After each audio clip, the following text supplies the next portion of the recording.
New York casino applicants in Albany today making their sales pitches for a second day now. Now, they're rolling out their best marketing strategies to try and win over the New York Gaming Facility Location Board. Today, developers who want to put up casinos in the Catskills and the Hudson Valley, they are taking to the floor. Well, 6 developers today look to build in Orange County. They rolled out their proposals. In fact, it's beyond even Orange County.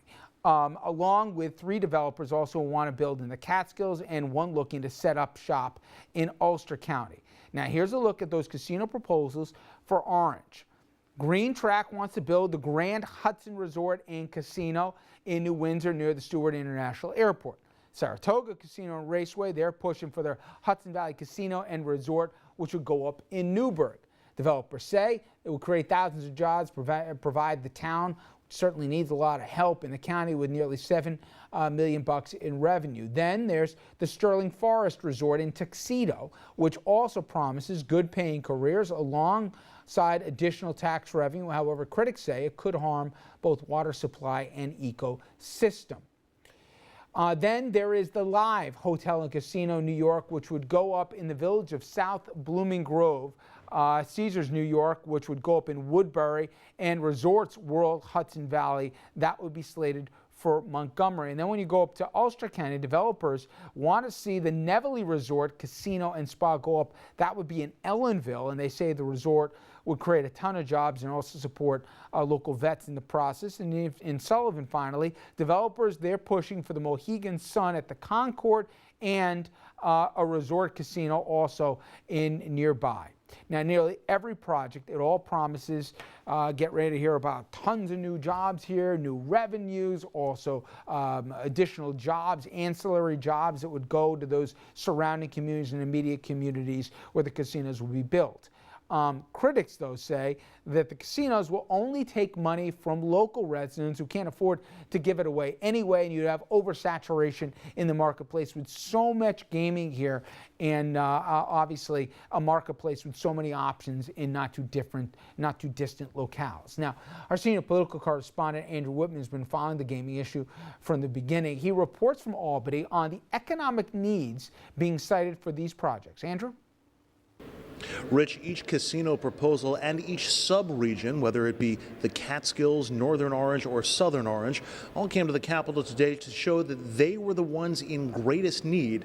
And they came armed with stats, numbers, and personal stories, and of course claims that their casino proposal of choice was the antidote. 2,800 jobs for people who haven't had jobs. It's like a complete change.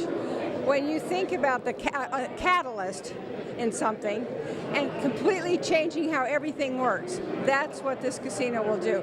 I don't believe a casino is the answer, but it is a catalyst to create an answer, because we have to keep doing economic development. We have to keep doing all the things we're already doing, but this catalyst can jumpstart it. It can make this engine start. Need in North Orange is greater than just about anywhere in the state. The median income there is 25% less than in Sullivan County. You've got thousands, tens of thousands of people who live below the poverty line. Northern Orange County needs economic development just like this. Obviously, there are lots of areas of the country that are in need, but unlike anything I've ever seen in 20 years, this area will be transformed by the restoration of the resort. It's absolutely critical. It's a lifeboat for the community. I don't see how it could be economically revitalized without the resort being restored. If you look at any community across upstate New York and the lower Hudson, Catskill region, every area is in need. No area is different. All local governments have been hit, with the recession in the late 2000s and kind of a shrinking tax base, if you will. So they all have fiscal and financial challenges.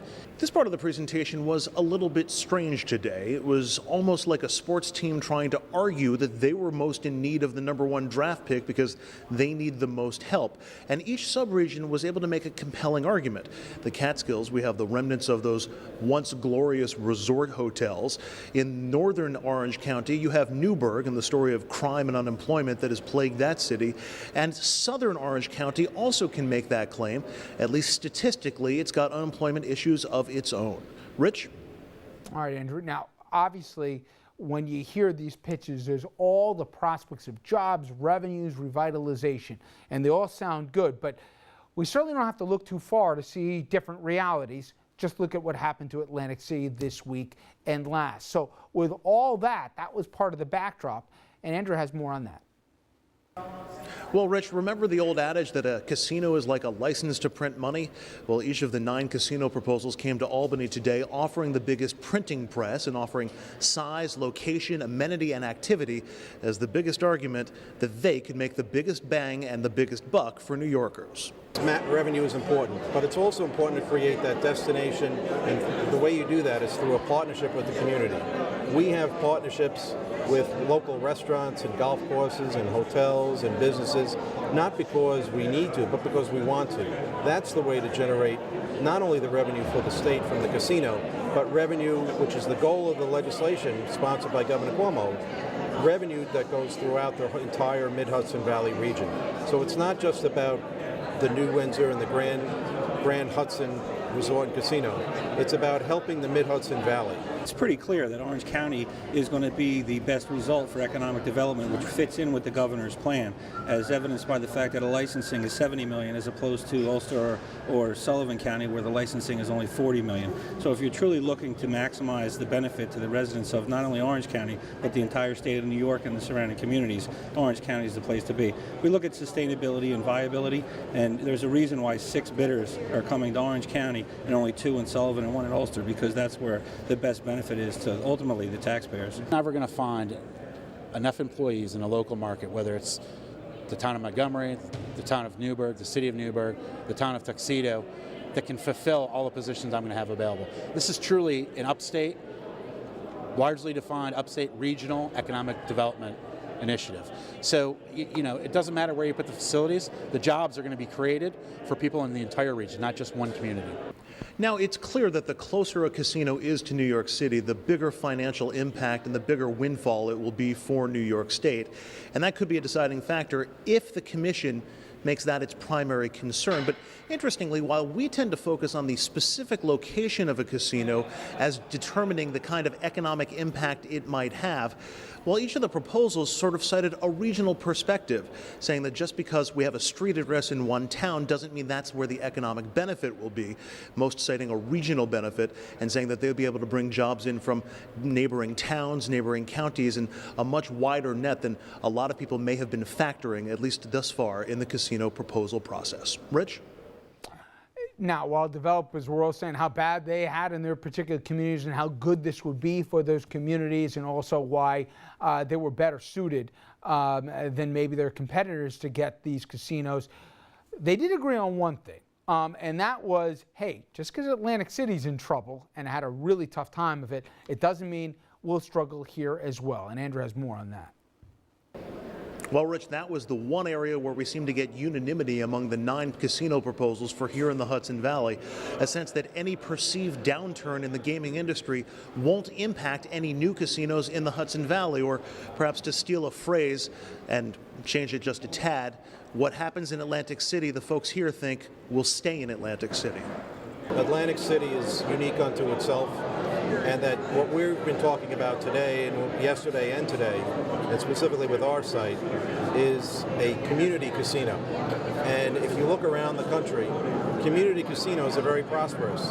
Certainly Mr. Malik's Motor City Casino, downtown Detroit, is overwhelmingly prosperous, and the facilities that are operated by Full House Resort as community casinos, one-offs if you will, are also very popular.